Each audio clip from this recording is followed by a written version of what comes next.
This is the IFF TV podcast.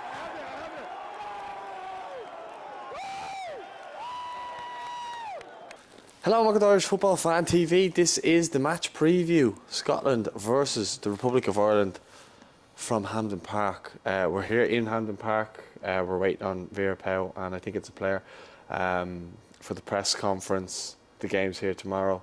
We were here a few weeks ago for the men's national team and lost.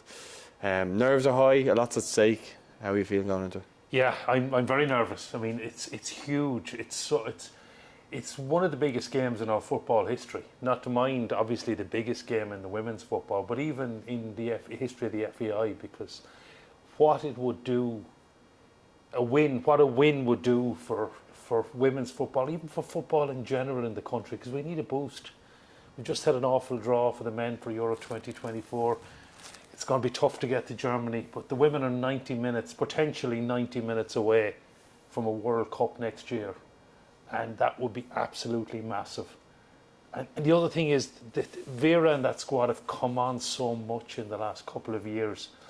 They're a brilliant squad of players. They're really gelling. I've been to a lot of the games. They're really gelling well together. They've had a brilliant fan base in Tala, and there's quite a few of them on the flight over this morning. I'm sure there's going to be a lot more over tomorrow.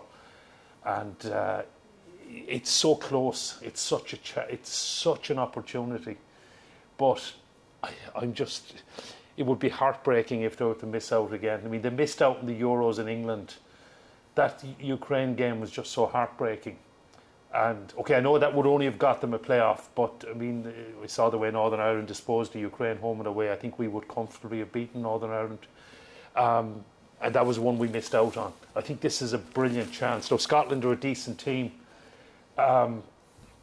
It's probably a 50-50 game, but it's an incredible opportunity, and it might be the last opportunity as well for some of this squad. Yeah, well, I think, as well as that, we're missing a few players.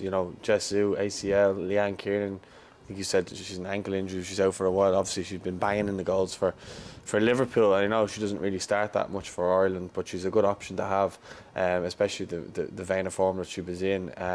Megan Connolly, obviously, her set pieces have been so pivotal in the qualifying rounds, or qualifying campaign, sorry.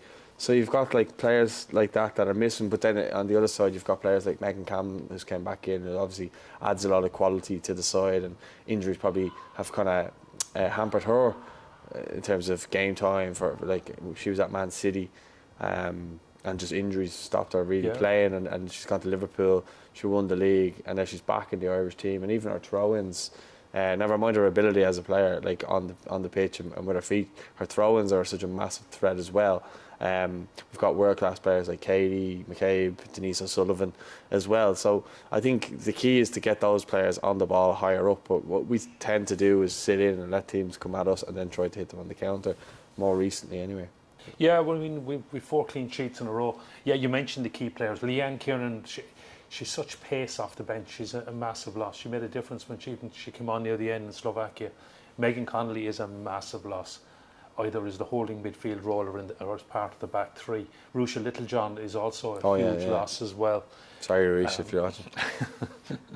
Yeah, and as you mentioned, Jess Zhu had done so well when she came in, and now she's out. Megan Campbell, it's great to have her back. She was probably Player of the Year about 5 years ago. Is it that long ago? Yeah, when her long throw was a real weapon. But she's, as you said, she's been desperately unlucky with injuries. But we have Denise, we've Katie, we've Louise at the back. We've a real spine in the team. I was just going to mention 4 clean sheets in a row. And even go back before that was a 1-1 draw with Sweden and Gothenburg, which was an incredible defensive performance. So we're very solid. We're tough to score against. I think it's going to be very, very tight tomorrow night. I mean, Scotland-Austria, I was watching it on TV on Thursday night. It was 120 minutes. There was 1 goal in it. It could have gone either way in the 90. Scotland got the goal. Abby Harrison off the bench. She's someone we got to watch as well. So it's going to be very tight. I don't think there's going to be more than a kick of a ball in it. Will I mention the dreaded penalties? Because I wouldn't be ruling that out. But as I said, what an opportunity, and it's so close you can touch it. And what it would mean. What would it mean for football in the country to get to a World Cup, and the hype that would be around a World Cup next year in Australia and New Zealand? Yeah, because we know obviously, the growth of women's football is growing all the time, and it's becoming more and more popular. Obviously, then with the Euros there recently enough, that seems to be getting great traction. It was obviously on RTE as well. So there's definitely more fans. Even we met today this morning. Little girls coming over to see their heroes, with the hope of winning the playoff. But I do think, looking at the playoff, and a lot of the players that are in the Irish squad had played in Scotland. I think Katie went on loan from Arsenal to, was it Glasgow City, and then you had Niamh Faraday playing for the Glasgow City. Ruish is obviously from Scotland as well. Okay. There's Claire O'Riordan is playing here as well. with Celtic as well. Yeah. Izzy Atkinson, I'm not sure she's in the squad or not, but they have an experience of the Scottish players. They'll know who they are, obviously. They played together in England as well. Yeah. They're at the same clubs as well in a lot of cases. So that's what I mean. But it'd be like with the men's team, where it'll be a good derby game with I'd say a good bit of feistiness about it and a battle. And I think it's whoever comes out on top in the battle will ultimately win the game. It's such a huge game. I don't think some people know the magnitude of the game, other than people that are involved in it, and maybe the media that are over and the fans that are over. But how important tomorrow's game could be to fire Ireland into a World Cup next year. Yeah, I mean, I was actually over for some of the Euros in England, and it was. Wouldn't be like it. It was phenomenal. That was in games in just Southampton, Brentford. I was at the final at Wembley, and the atmosphere was just electric. It was a huge occasion, and I can even see, just watching the Women's Super League on TV, how much it's kicked on since then. And if we were to qualify for a World Cup, I think we'd get the same boost at home.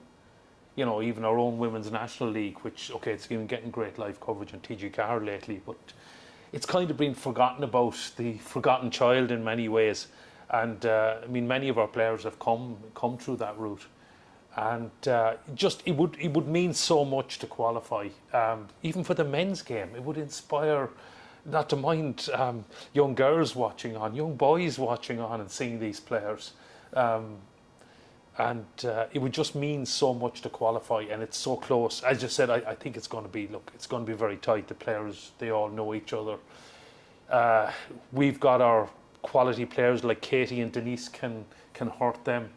They have the likes of Caroline Weir at Real Madrid, Aaron Cuthbert at Chelsea. They've got real quality players as well in the middle of the park that can cause us problems. But they all know each other, and I don't know, it could be one moment of magic. I don't expect a lot of goals tomorrow night. Well, I think, even you look at the goals that Lily Agg scored, to help us get this far.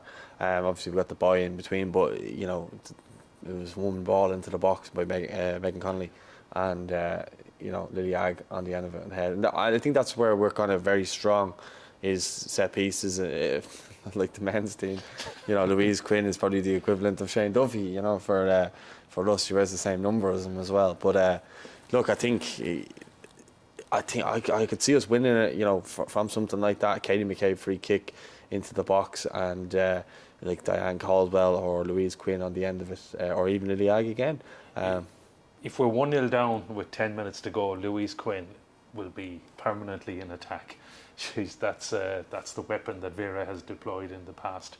Even if you look at our recent results, it was 1-0 away to Slovakia, 1-0 at home to Finland. Okay, we hammered Georgia, but they were pretty weak. We beat the Philippines 1-0. We drew 1-1 in Gothenburg with Sweden. The games have been... We took the lead in that game as well. We took the lead, yeah, Katie.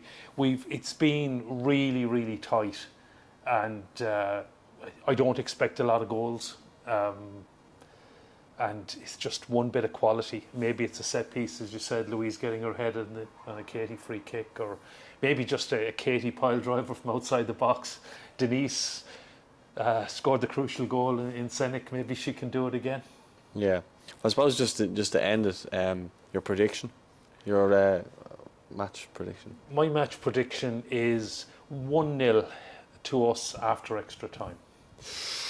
I'm going to go 1-0 in 90 minutes. I'm going to say Louise Quinn to score from, I can just see it now, score from either a corner or a free kick, obviously a header.